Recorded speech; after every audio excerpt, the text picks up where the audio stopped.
काया है, बड़ा देव की छाया। यह पांच तत्व की काया है, बड़ा देव की छाया। इसे इंसान बना ले चाहे शैतान बना ले, इसे इंसान बना ले चाहे शैतान बना ले।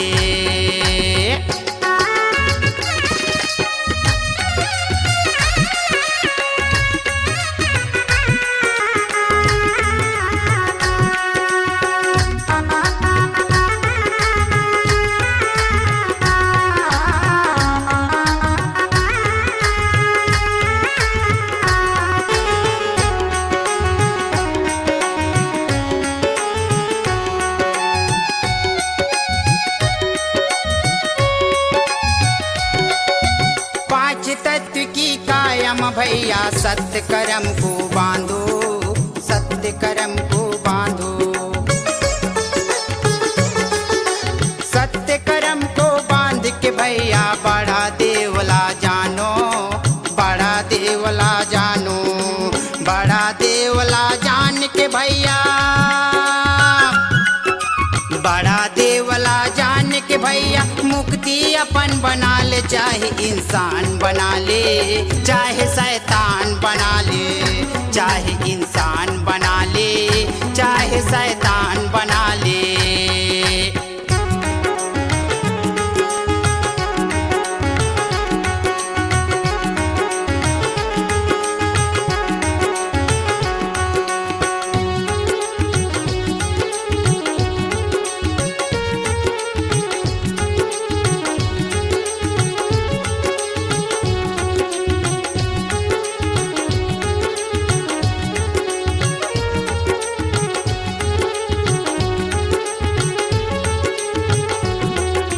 भक्ति अपन बना ले भैया, मुक्ति अपन सजा ले, मुक्ति अपन सजा ले।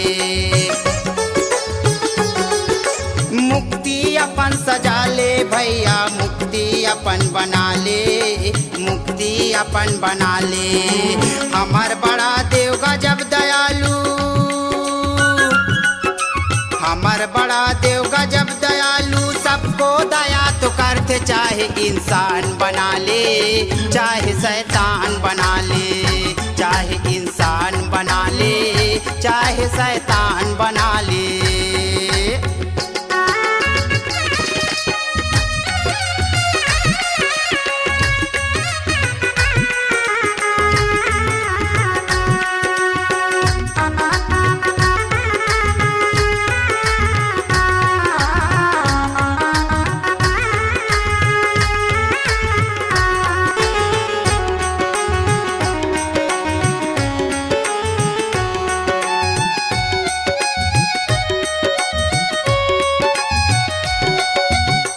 सागर से पार होने को बड़ा देव को जानो, बड़ा देव को जानो।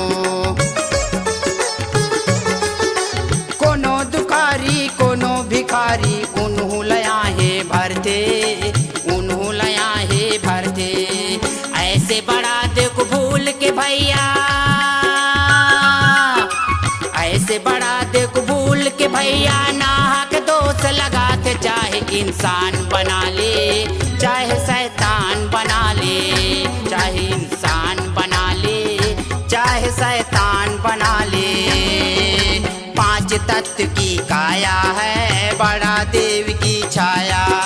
पांच तत्व की काया है, बड़ा देव की छाया। इसे इंसान बना ले चाहे शैतान बना ले, इसे इंसान बना ले चाहे शैतान बना ले, इसे इंसान बना ले चाहे शैतान बना ले, इसे इंसान बना ले चाहे शैतान बना ले, इसे इंसान बना ले चाहे शैतान बना ले।